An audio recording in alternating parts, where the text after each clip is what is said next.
양지 진불도던 힘이 장존의 문음 진불가 겼다 바그라 다른 잔도 실물도 tumbadik janla ki shamsar mechanrawar seringi jankamsa jawar tukji shanla yilarma jime panzo jala sara de gongje toban bawra shinjilo gongje toban bawra shinjilo gongje toban bawra shinjilo. Profound and subtle Dharma is rarely encountered in eons. Now we can hear and follow it. May we realize the Tathagata's meaning. To liberate sentient beings, please generate bodhicitta before today's teaching. Tomorrow and the day after, we will discuss the Uttara Tantra Shastra. Now let us continue studying the Sutra of Great Liberation. In the Sutra of Great Liberation, the Bodhisattva Akashagarbha asked the Buddha 20 major questions, and the Buddha answered each question with 4 dharmas. Among these, we have already covered 14 major questions. Today, we'll start from the 15th question. The Buddha told the Bodhisattva Akashagarbha, son of the lineage, when a Bodhisattva is endowed with another 4 dharmas, they will excellently open the door of offering the dharma. What are these 4? First is completely protecting and guarding the holy dharma. Second is benefiting one's own wisdom and teaching others. Third is always practicing ethical dharma. Fourth is not conceptualizing perfectly pure and impure phenomena. In total, there are 4 dharmas. Each of these dharmas offers tremendous benefit for both practice and daily conduct. Because any dharma we practice will gradually transform our mind stream, which is the power of the Buddha Dharma. We have already covered 14 dharmas, and those should bring great change to each person's practice. Today we begin discussing another 4 dharmas for skillfully giving dharma teachings. That is to say, for excellently opening the door to dharma generosity, we have to possess these 4 dharmas. Then in the future, turning the dharma wheel or giving dharma teachings, there will be no problem. Without these key instructions, we may have the intention to give dharma teachings, but the result might be just the opposite. Not only does it fail to benefit sentient beings' mind stream, but it may even to some extent give rise to much controversy and conflict. So then, what are these 4 key instructions that are most helpful for us in giving dharma teachings? The first is guarding the true dharma. As Buddhist practitioners, we should constantly keep in mind the protection of the Tathagata's teachings. Dharma that has not yet been spread should be spread. What has already been taught, we should perpetually maintain. This is each person's responsibility. So I think that teaching the Dharma and protecting the true Dharma doesn't mean you must become a great Dharma master, great Khenpo, or great Geshe. It's not necessarily like that. In fact, nowadays, everyone has their own skillful methods for protecting the Buddha Dharma, including each of us. Nowadays, aside from those who practice exceptionally well, most people use smartphones and computers. On the internet, everyone has at least 1 or 2 followers. At minimum, there are 5, 6, or 10. At most, there are thousands, tens of thousands, or even millions. At such times, if you can use the true Dharma to guide others, this too is a skillful means for spreading the Dharma. Of course, I do not suggest that those who didn't previously use smartphones should now get one. Otherwise, it truly may not be genuine spread, but may even to some extent become a very serious cause of distraction. In any case, we should protect the true Dharma, especially, as I mentioned before, when you offer the Dharma teachings, do your best not to let the Buddha Dharma be harmed, and do not let the true Dharma be negatively affected. Such conduct and speech are very important. If one can truly uphold the Buddha Dharma, it doesn't matter if one doesn't regularly make offerings to the 3 jewels. The Ksitigarbha Dashakakra Sutra says, to fill Jambudvapa with the 7 precious jewels and offer them to the Buddha and Sangha, the accumulation of merit thereby is not as great as protecting the Buddha Dharma. If we fill the entire continent of Jambudvapa with the 7 precious jewels and then offer them to the Buddhas and Sangha of the 10 directions, the clouds of merit brought by this behavior, of course, would be inconceivable. But if some people wholeheartedly protect the Buddha Dharma, then this merit far exceeds the previous one. Therefore, we should always have the aspiration to protect the true Dharma, which is truly very important. In this degenerate age, don't think that protecting the true Dharma is not my responsibility, or spreading the true Dharma is not my concern. I am just an ordinary little monk, a humble disciple. How could I be qualified to spread the true Dharma? Nowadays, many people call themselves humble disciples. Actually, their hearts are quite arrogant. They often say, this humble disciple. Even if you are a humble disciple, you still have the responsibility to propagate the Buddha Dharma. This is the first. The second is benefiting one's own wisdom while also benefiting others. Actually, others refers to other people. Using wisdom to benefit those who came before could be misunderstood as referring to those who have already passed away. It would be better to say later people or other people. The second method for turning the Dharma wheel is that increasing your own wisdom. You yourself should have wisdom. Otherwise, if you yourself lack the wisdom of hearing, contemplating, and meditating, then guiding others will be impossible. So first, you should enrich yourself, for example, before giving teachings. Dharma teachers should prepare thoroughly in all aspects, because in this degenerate age, people who can directly let Dharma discourse flow from wisdom are very rare. In a certain sense, the Dharma teachers should prepare lessons well. This is very important. In the past, Venerable Master Hongyi said that when he gave teachings, for instance, if he taught for 1 hour, he would prepare for 7 hours. There is such a saying. Although he had already been teaching the Vinaya for over 20 years, he still did not just recite from the text mechanically. So whether we are Dharma teachers or instructors, it is important to first conscientiously recharge your own wisdom and then share it with others. Otherwise, if you just speak off the cuff and directly teach this and that, it may not necessarily benefit others. So we definitely have such wisdom. The third is always practicing the dharmas of virtuous people, which is constantly maintaining the noble conduct of spiritual guides and superior individuals. What are the dharmas of virtuous people? They are the dharmas of superior people and spiritual teachers, which means noble conduct. As for dharma teachers who spread the Buddha Dharma, or people who teach the Dharma, if one lack even basic moral character, or worse, has inferior integrity, one has no qualification to guide others. It's impossible. At minimum, our own speech, conduct, and deportment, as well as our comportment in walking, standing, sitting, and lying down, should basically accord with the Dharma. The Dharmas of virtuous people here should refer to very noble conduct. Among people as well, if someone's moral conduct is not good, everyone will have an opinion about it. If you inquire a bit, basically, many people's evaluations will be the same. So you yourself definitely have to own wisdom. Earlier, we mentioned that we should have a sense of responsibility to protect the true Dharma. Then you should have wisdom and moral virtue. The fourth is not showing people the differentiation between pure and impure Dharmas. There are two ways to explain this. One interpretation is to enable others to distinguish between purity and defilement, to distinguish cause and effect, and to distinguish virtue and non-virtue.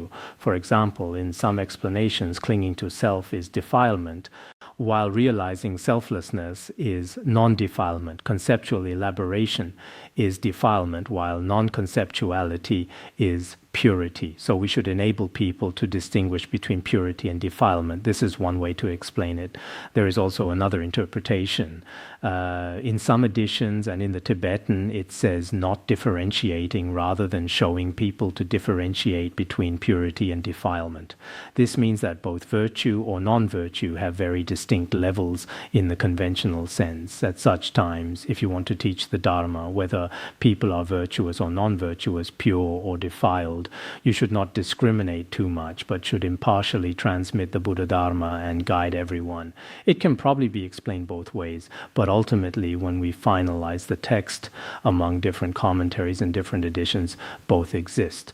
However, I suggest that since all the preceding are conventional merits for teaching the Dharma, enabling people to distinguish between purity and defilement might be better, wouldn't it? Because first is having wisdom and protecting the Buddha Dharma, then practicing the dharmas of virtuous people, and also teaching people which things are pure and which are defiled, clearly explaining the principles of acceptance and rejection. This might be better. These are the 4 dharmas which we need to possess if we want to guide sentient beings with the Buddha Dharma and always want to teach the Dharma. Truly, only a Dharma teacher possesses these merits, I think the people below will also more or less gain wisdom in these areas. Worldly people often say that how well students learn is 70% related to the teacher. If the teacher is very excellent, then the students will learn well.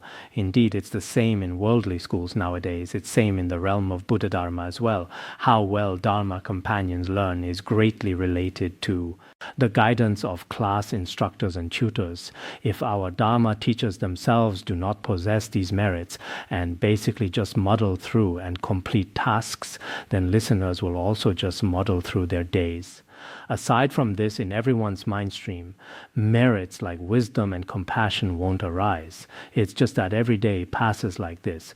But if this Dharma teacher's mind stream merges with the Dharma and moreover has strong sense of responsibility, enthusiasm and a powerful strength as well, then the people below will also naturally gain transcendent wisdom. There is a very significant relationship. Next is the 16th question. The Buddha told the Bodhisattva Akashagarbha, son of the lineage, there are another 4 dharmas, by which through the power of the preceding causes and conditions, one will not lose the roots of virtue. We highly value the roots of virtue and don't want the roots that we've worked hard to accumulate to be destroyed. We are kind of attached to our own roots of virtue. What methods are there to prevent these roots of virtue from being lost? There are 4 dharmas. What are these? First is not making presumptions about others' misdeeds and faults. In some editions it says not regarding as faults, which is also acceptable.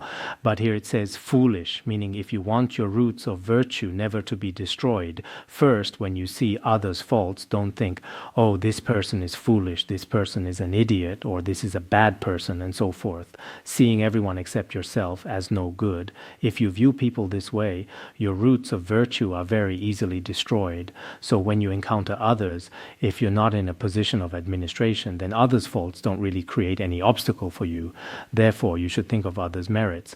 The Sutra of the non-practice of all dharmas also says, if you see someone attached to the 5 desires, do not speak of their faults. You should reflect that this person, though manifesting these faults, will also attain the path after a long time.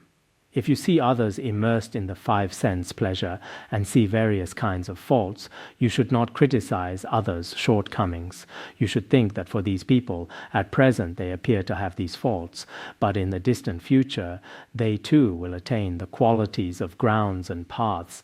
They are not truly bad, and we should observe others with pure perception. In the past, once Emperor Qianlong was halfway up the Mount Wutai when he saw a monk bathing with a woman in a pool. He became very angry, thinking they were destroying the Buddha Dharma, so he shot an arrow at him. After being struck, the monk left. Qianlong followed the trail of blood all the way, and it led him to the western side hall in the front courtyard of Pusa Ding.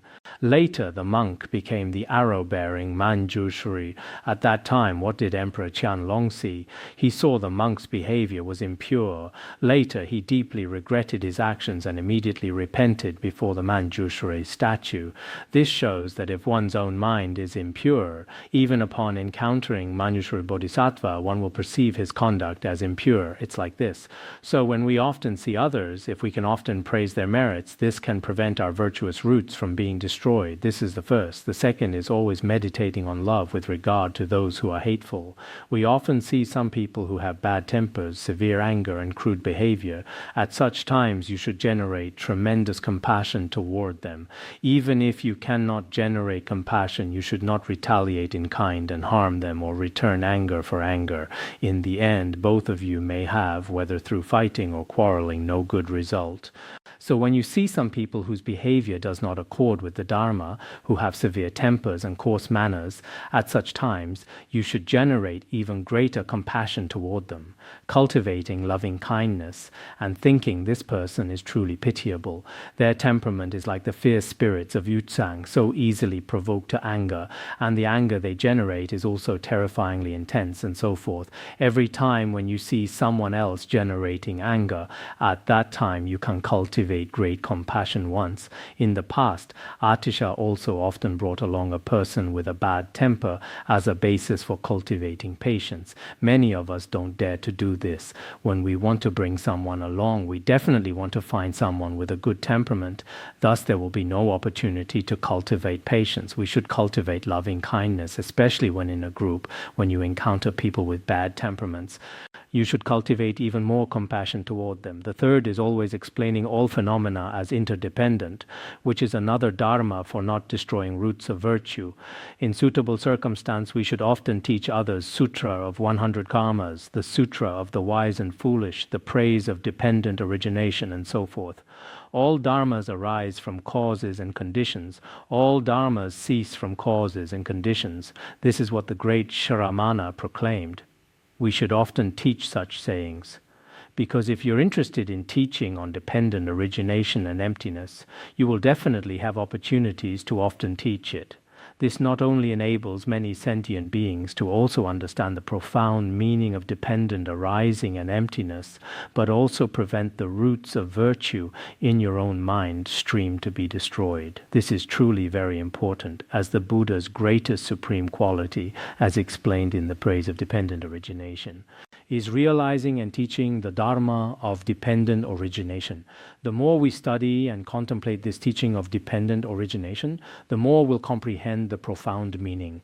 I feel it's extremely important to master sutras and treatises like Sutra of 100 Karmas and the Rice Seedling Sutra that expound the principles of cause and effect and dependent origination. Mifam Rinpoche once composed a brief teaching on the Dharma of causality, which I wanted to translate before, but later it went nowhere.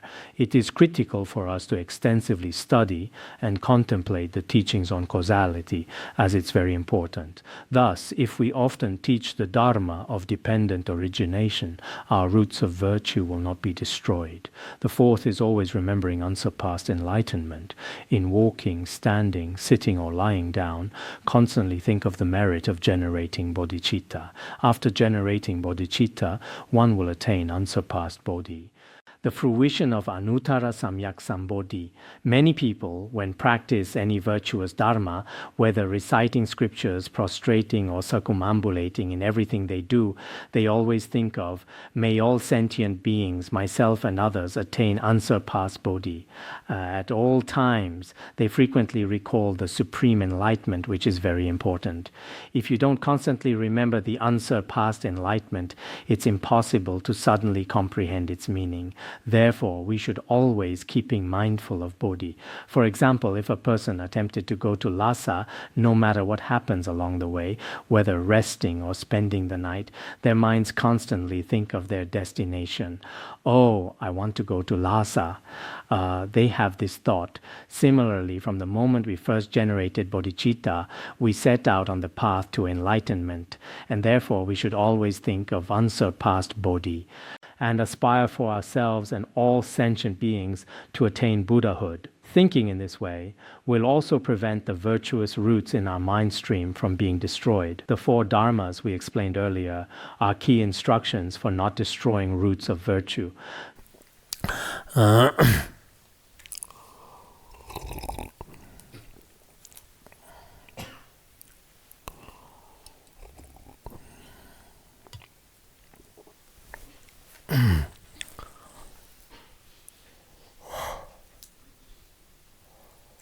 Hi.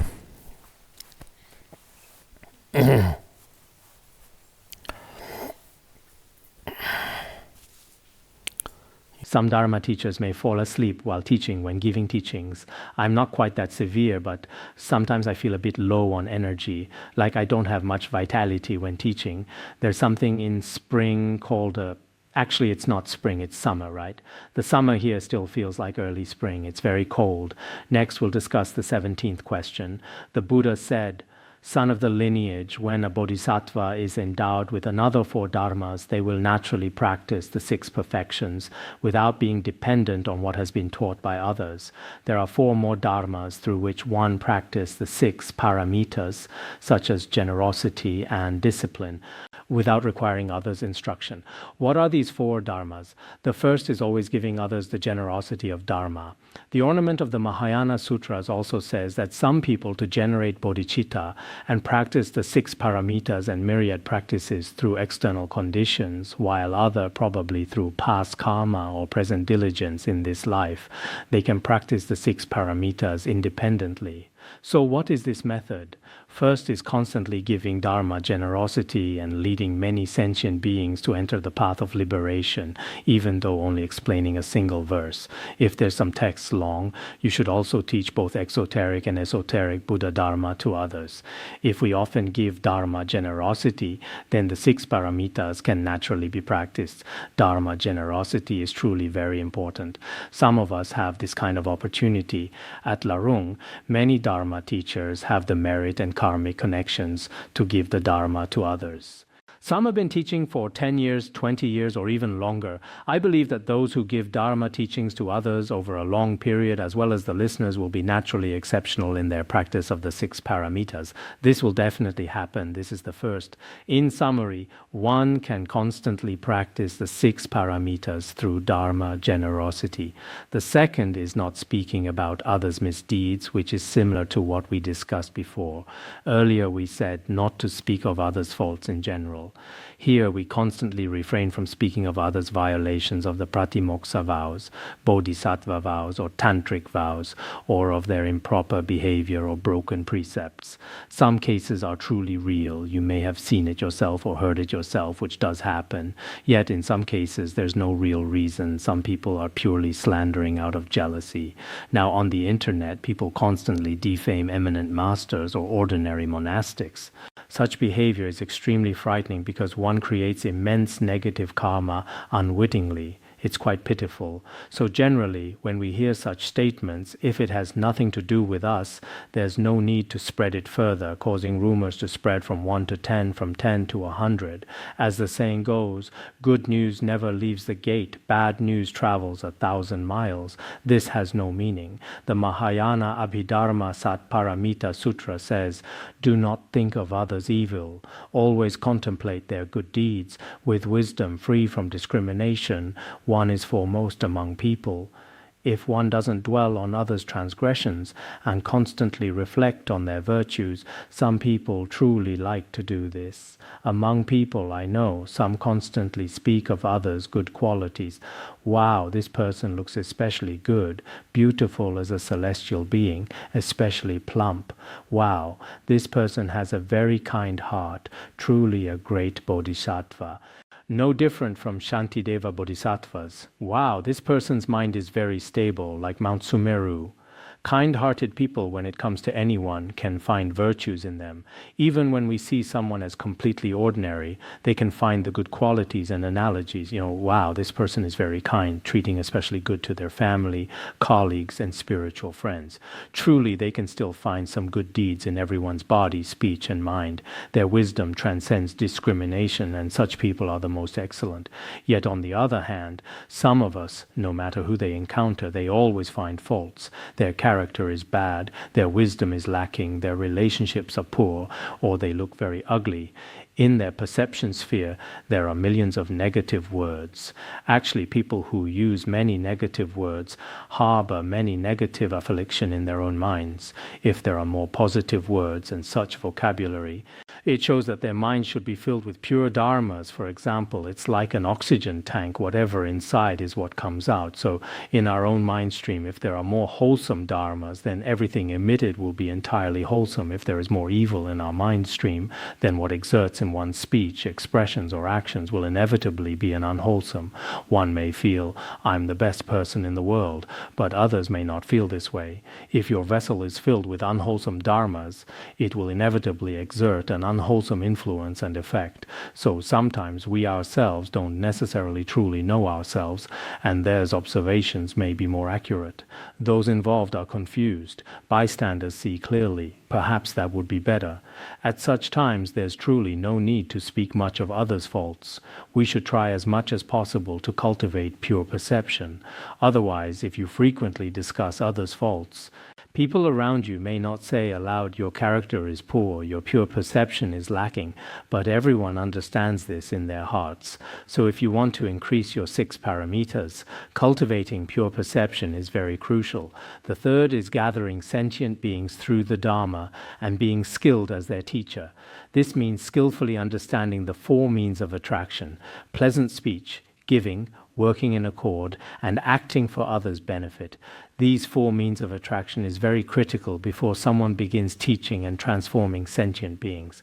That is to say, if someone wants to teach and transform sentient beings, then certainly their speech and conduct should attract others and make them happy. They teach and transform sentient beings through their behaviors. The fourth is completely understanding the profound Dharma.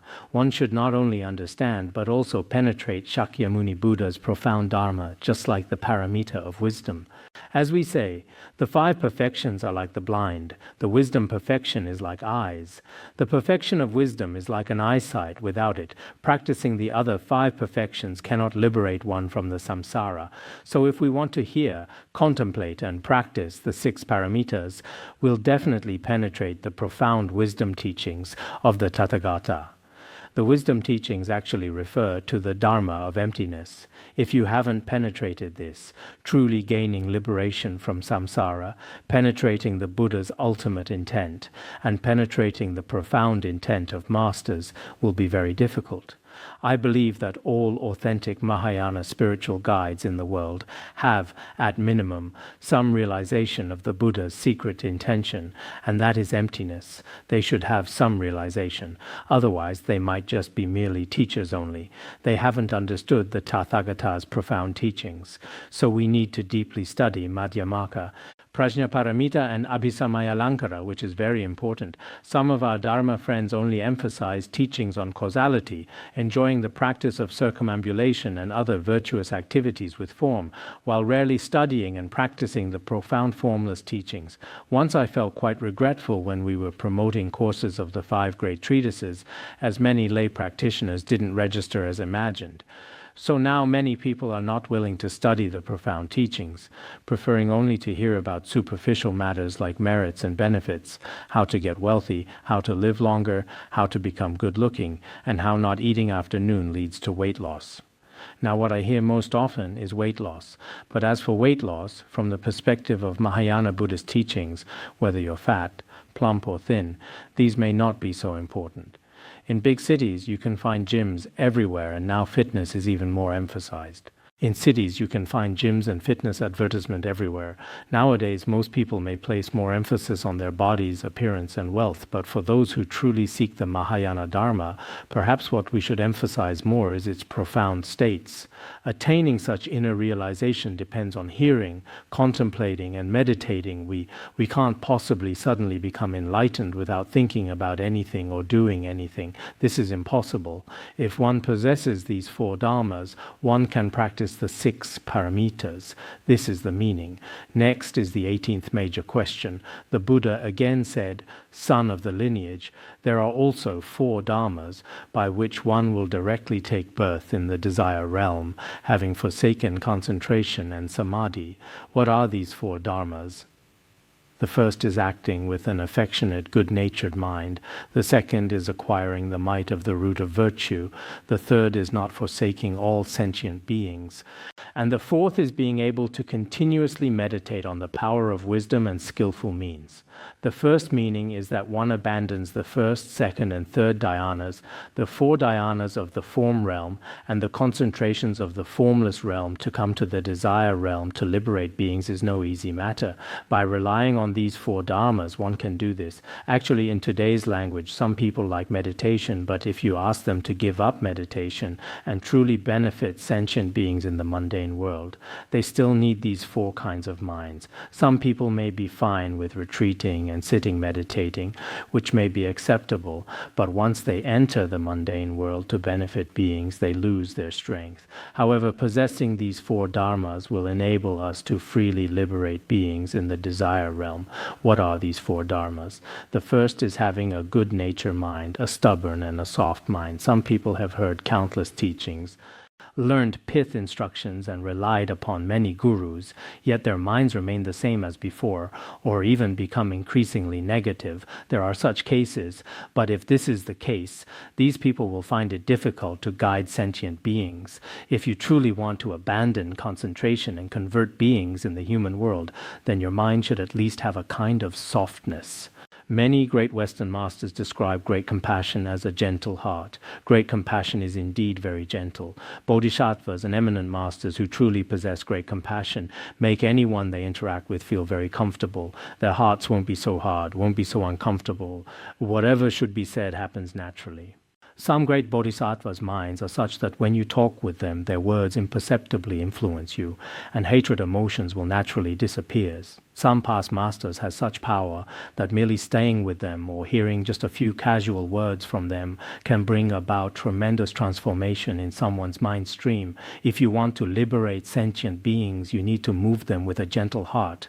A rigid and hard heart makes liberating beings very difficult, unless you're like Hayagrava or Yamantaka, able to counter poison with poison by manifesting wrathful forms.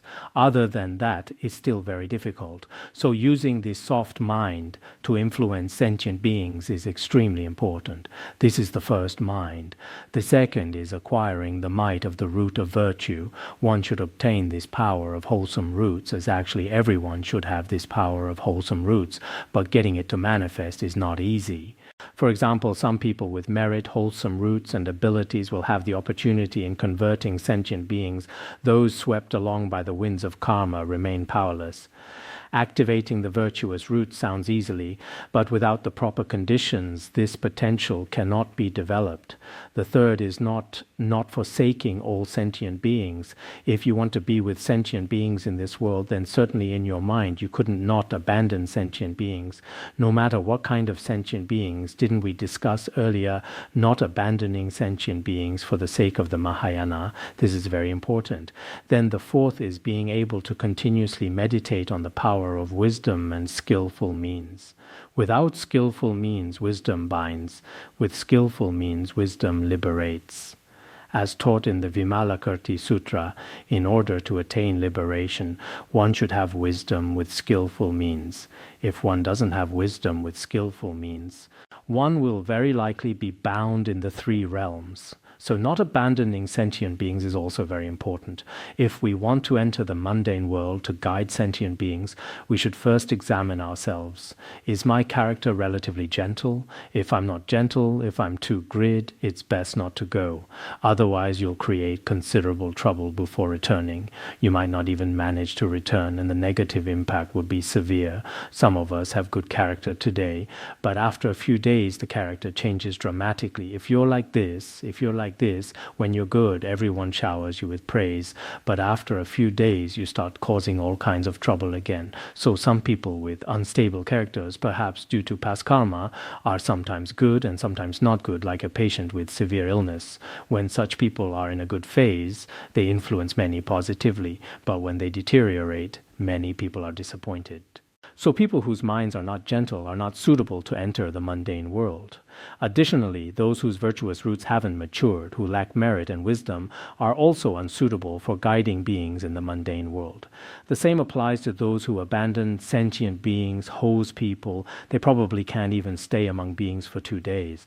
Some people with great expectations go to take charge of a Dharma center or guide beings, but after just 3 days, they start quarreling with everyone. So on the 4th day, before dawn, before even the morning star appears, they packed all their belongings, then buy a plane ticket and fly off to a pure land. If they don't abandon sentient beings, they definitely won't want to leave. After all, these are sentient beings. Why should I leave? No matter how difficult, painful, and sad, I'll still remain and accompany these pitiable sentient beings. They'll be like this. Also, constantly cultivating both wisdom and skillful means, as we discussed earlier, is very important. You need both, which means having only wisdom without skillful means, or only skillful means without wisdom, won't work. You should have what we call the unity of wisdom and compassion. Only in this way can you truly convert sentient beings in teaching the Dharma. This was teaching of the 18th. Then we'll discuss the 19th Dharma. The Buddha said, Son of the lineage, there are also 4 dharmas by which one will become irreversible from the Buddha's dharma.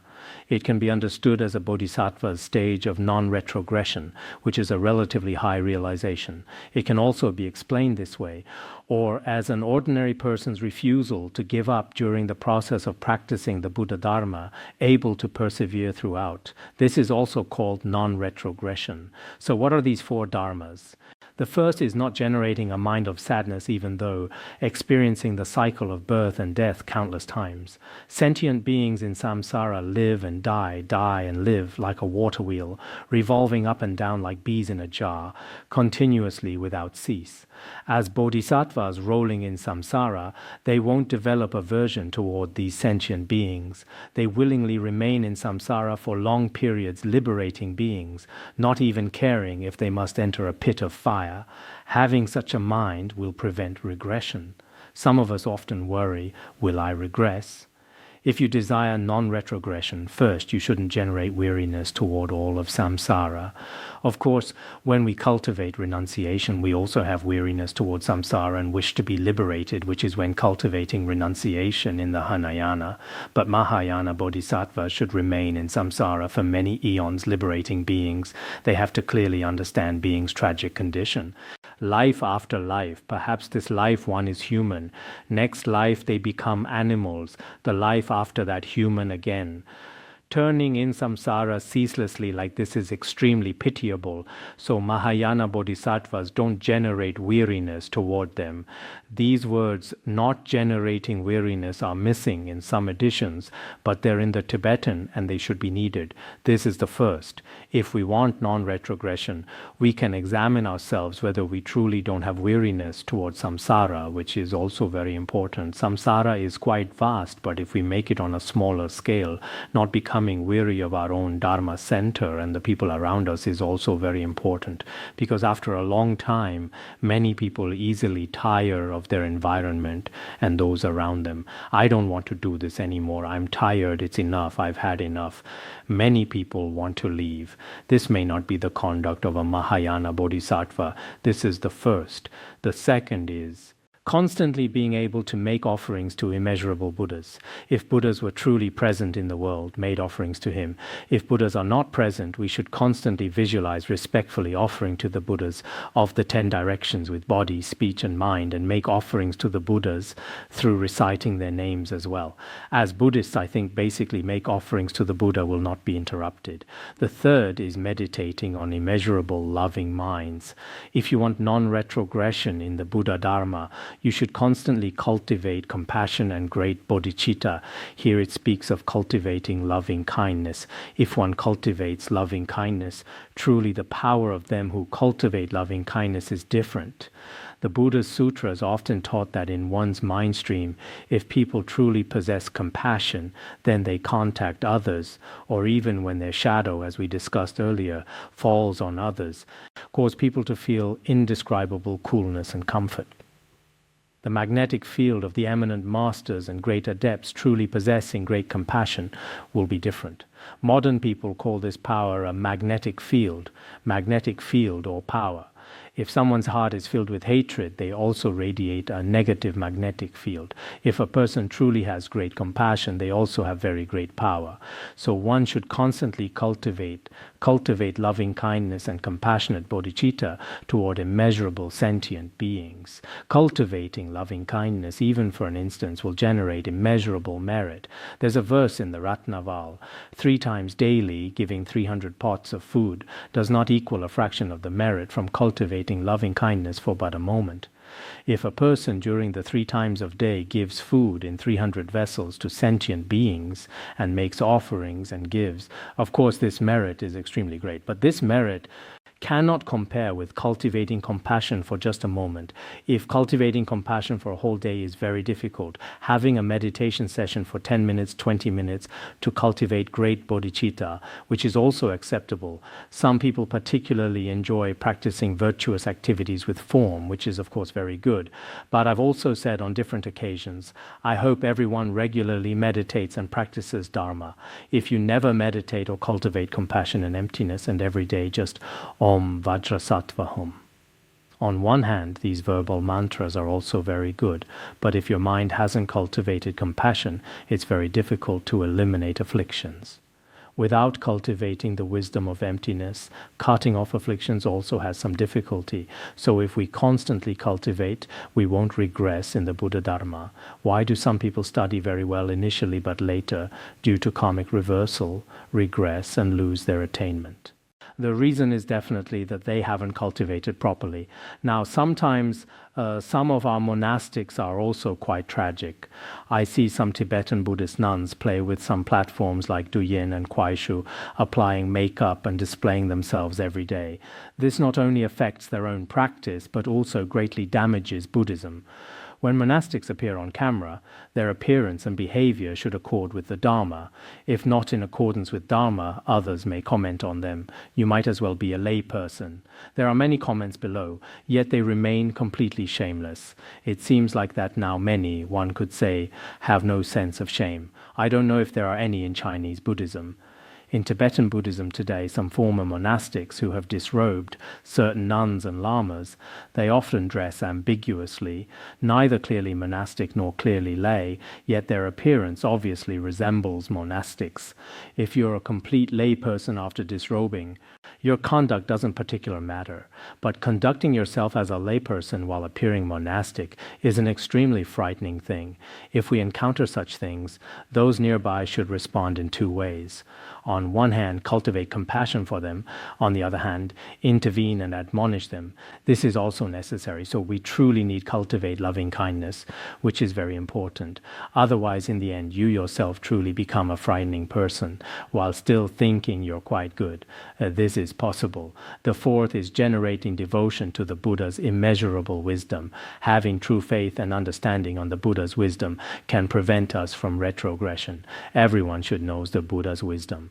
When studying the Uttara Tantra, we mentioned that the Buddha's wisdom is incomparable, which means Shravakas, Pratyeka Buddhas and Bodhisattvas cannot compare with the Buddha's wisdom. Therefore, we should have faith and conviction, understanding that the Buddha is inconceivable, possessing the 10 powers, 4 fearlessnesses, 18 unique qualities, as well as all the merits of the 3 kayas, Dharmakaya, Sambhogakaya, and Nirmanakaya. Constantly contemplate these merits, and the Dharmas will enable people not to regress. Many of us may worry quite a bit. I'm now a very good practitioner or monastic, but will I, in my later years, become a pitiable person whose karma has turned upside down? From now on one hand, don't grow weary of samsaric birth and death. On the other hand, constantly make offerings to Buddha and to gurus. Constantly cultivate loving kindness and also visualize the Buddha's wisdom. In this way, you won't regress. Among these 20 major dharmas, now we come to the final one. Among the 80 dharmas, we have completed them quite perfectly. The final question, the Buddha said, "Son of the lineage." There are also 4 dharmas for not severing the continuum of the Buddha essence. In Mahayana Buddhist teachings, even Ichantikas don't truly sever the Tathagata nature, but temporarily speaking, for some people attaining liberation and Buddhahood is an extremely distant matter. Such people can temporarily be called those who've severed the Buddha seed. There are 4 dharmas for not severing the Buddha seed. What are these 4? The first is for all sentient beings not regressing from one's original aspiration. Each of us should be for the liberation of all sentient beings. We ourselves have also made this aspiration, generated bodhicitta. Not regressing from this is very important. Some people with unstable commitments after studying Buddhism for a while say, I don't want to study Vajrayana anymore, don't want to study Mahayana Buddhism anymore. Such people are very foolish and pitiable. As for the vows we've made, we really shouldn't abandon them. In the past, Sariputra gave his eye to someone, but not only did the other person not use it, he complained it smelled bad and threw it on the ground. At that time, Sariputra immediately generated weariness and lost bodhicitta. He was of Shravaka disposition at that time. You shouldn't be like this because as a Mahayana practitioner, the aspiration you've made for sentient beings can never regress. Whatever encounter, including encountering things like the Cultural Revolution in the past, at such times many people's aspiration for sentient beings did not regress. This is very important. Among us Buddhists, although sometimes perhaps one's own mental state is not good, which exists during the special time, but the words they've pledged basically are very firm and will not regress. This is a very good. Once I've made a commitment, I do my best to match words with actions in actual practice. This is how it should be. This is the first. The second is accepting conduct through faith in giving, having faith in the practice of giving. Other editions have some different expressions, but it should be like this. It is also like this in Tibetan. The meaning is that if you wish not to sever the Buddha seed, you should delight in giving dharma and material offerings to sentient beings and have confidence in these virtuous actions. In this way, you also won't sever the Buddha seed. Then the third is having aspiration toward great perseverance, which means having especially great vigor regarding wholesome dharmas. Sutras also teach resolute will, mind without weariness. Resolute will means firm determination. If one's will is firm, then vigor will definitely not be interrupted midway. Actually, when we study any dharma, attitude is very important. If our mind is very firm, anything can be accomplished. The Dashabhumika Vibhasa Shastra also says, if a person lacks a firm mind, they cannot even accomplish small matters, how much less the path of Buddhahood, unsurpassed in the world. If we lack firm resolve, you cannot accomplish even very small matters, let alone attain the incomparable fruit of supreme, perfect enlightenment. In our world, how could it be successful in the incomparable Buddha path? There's no way. Some people have very strong willpower. As long as it's something they want to do, no matter how great the difficulty encountered, they won't give up. Actually, this kind of courage and will are very important. The fourth is continually practicing the Buddha Dharma with a profound mind. That is to say, for not severing the Tathagata Garbha, one should constantly have one's mind deeply enter and practice on the Buddha path. Studying the Dharma cannot be superficial or shallowly float on the surface. Rather, we should deeply merge into the Buddha's true wisdom. What does this require? It requires understanding the prajna teachings. If we haven't penetrated the prajna teachings, then our wisdom is very shallow, and thus we cannot deeply enter the treasury of scriptures. So here I especially suggest that those whose mental capacity and other aspects can keep up, at minimum we should complete the 5 great treatises. I hope everyone can value studying the 5 great treatises. I see that as there were some special circumstance last year, and this year I've also been learning about various aspects recently. Overall, though, some of our Dharma friends, following their respective class learning schedules, still have some time before completing the 5 great treatises. Many people highly value studying their class curriculum well. While some people haven't mastered the 5 treatises or distinguished themselves in various aspects, for them, actually transmitting Dharma in the future will be difficult. For example, if you haven't thoroughly studied Madhyamaka, nor Abhisamaya Lankara, Pramana, Abhidharma Kosha, or Vinaya, those are very difficult. In the future, if you truly want to be Dharma teachers, Khenpos or Khenpos, and teach Dharmas to others, then at minimum the 5 treatises, the Tantras, should definitely be completed. If not completed, it's very difficult to spread the Dharmas. Even if you're doing service work while doing service, you should try as much as possible to study these Sutra and Tantra teachings, primarily the 5 great treatises. This is truly very important. Once I even wrote a Weibo from the heart, completing the Ngondro and studying the 5 great treatises, then I would die without regret. Later, some leaders said, "What do you mean die without regret?" They asked me to delete the Weibo. Probably they didn't even understand the meaning of the 5 great treatises, but I meant that I myself thought in this brief human life, if one has studied the 5 great treatises and also completed the Ngondro, one's human life could be considered complete. I thought this at the time. In short, all 4 dharmas that have been taught for non-regression from the profound Buddha path are truly important. The Bodhisattva Mahasattva travels in the 3 realms and makes use of these enumerated categories of 4-fold practices when one meditates on benefiting sentient beings and making them happy. As Bodhisattva Mahasattvas roaming through the 3 realms of samsara, they will practice all kinds of activities that benefit sentient beings. Besides, they constantly cultivate the transcendent dharmas. In this way, the continuum of the Buddha essence will not be severed. To keep the Buddha seed unbroken, rely primarily on the profound prajna teachings mentioned earlier and constantly benefiting sentient beings. Then this Buddha seed is not severed. This is the conclusion of the final 20th major question. Below it says that when the Buddha taught these Mahayana four dharmas, 40,000 celestial beings all generated the mind of Anuttara Samyak Sambodhi. Here it is, Samyak Sambodhi, and in Tibetan it means unsurpassed Bodhi. These 40,000 celestial beings all generated the mind of Anuttara Samyak Sambodhi, which means that they generated the Mahayana mind. Then 25,000 people attained the patience of non-arising of dharmas, which means they all attained realization of emptiness, the patience of non-arising of dharmas, and 48,000 bodhisattvas attained the patience of the dharmadhatu. This patience of the dharmadhatu is actually penetrating the fundamental meaning of the dharmadhatu.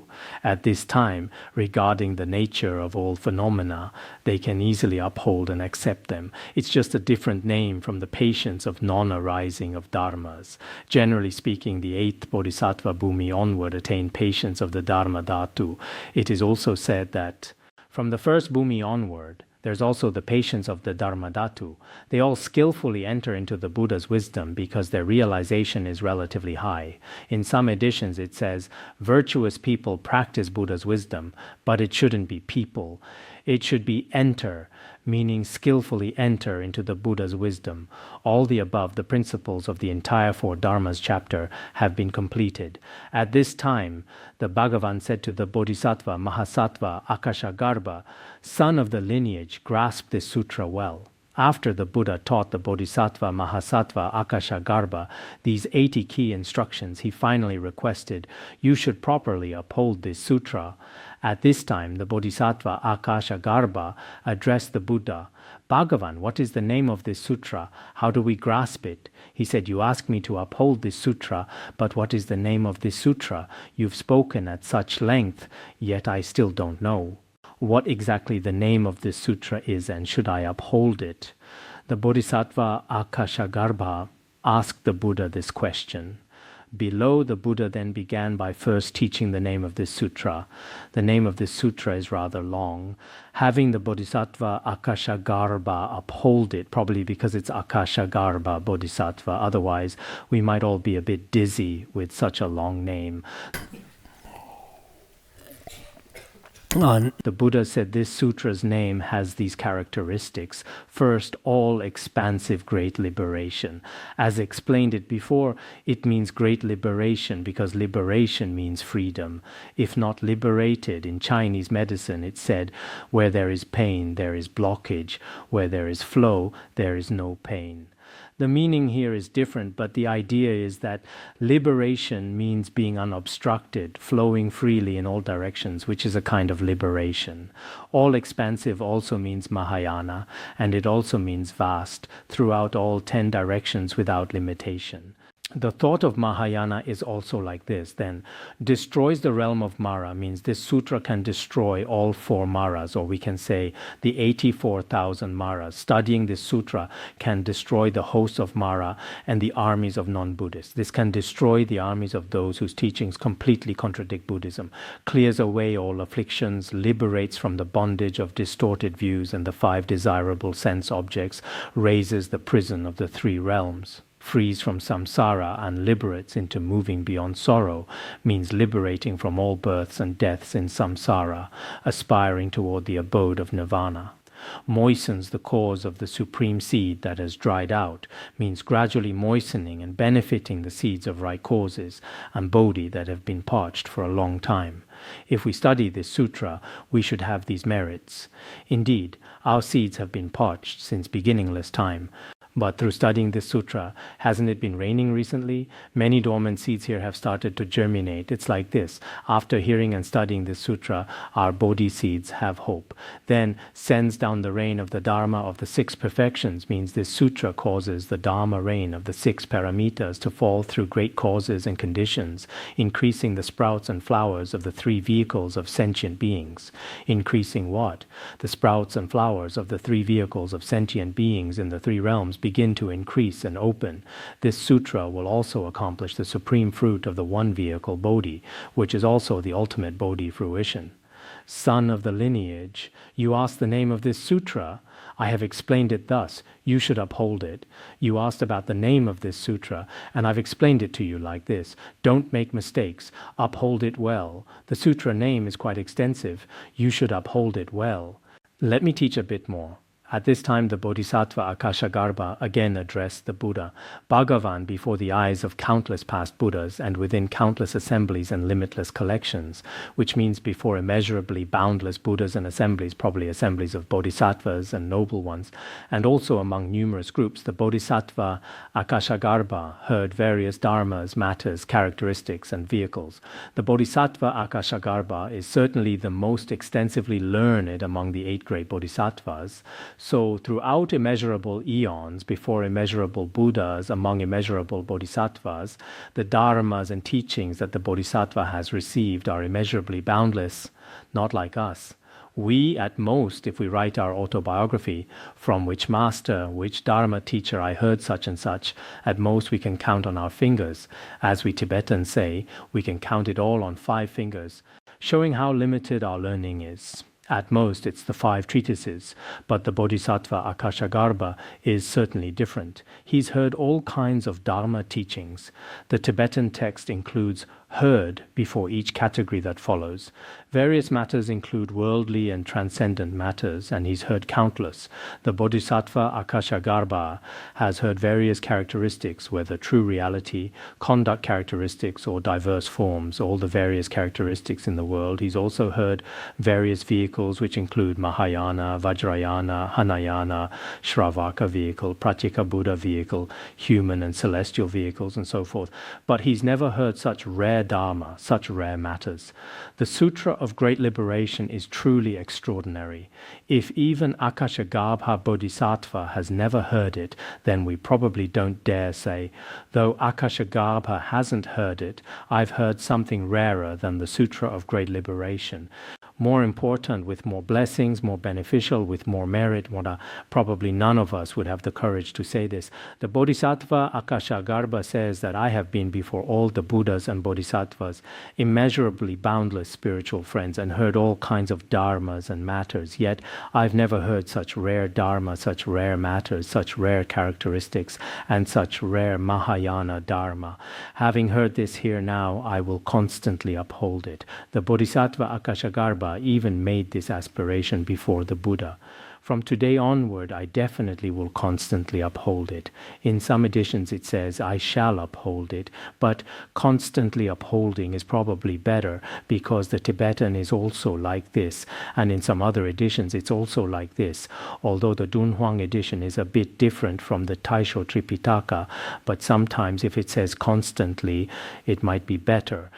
Because he's making the aspiration for such excellent Dharma. I've never heard it before.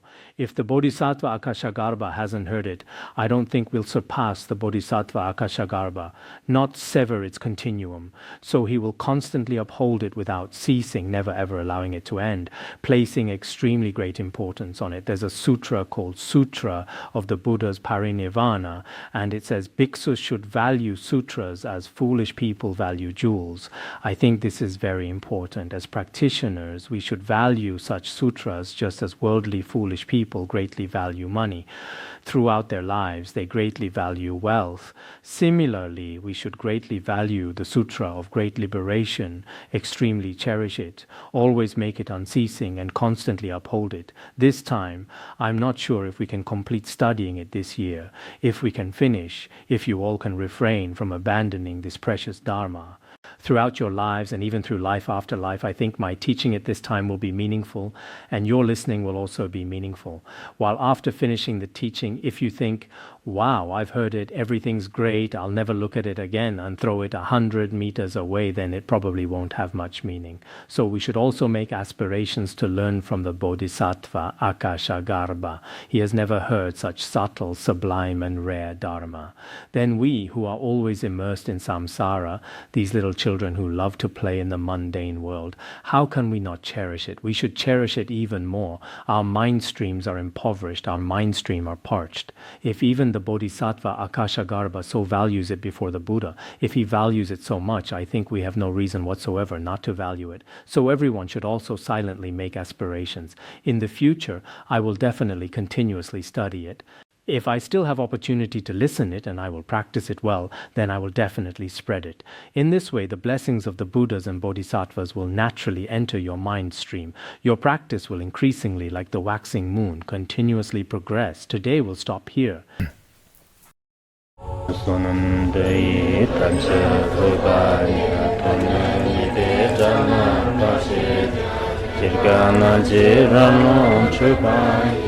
Jupun Solen Droa Bandangara Badna Sadurda Bandangara Badna Sadurda Bandangara Badna Sadurda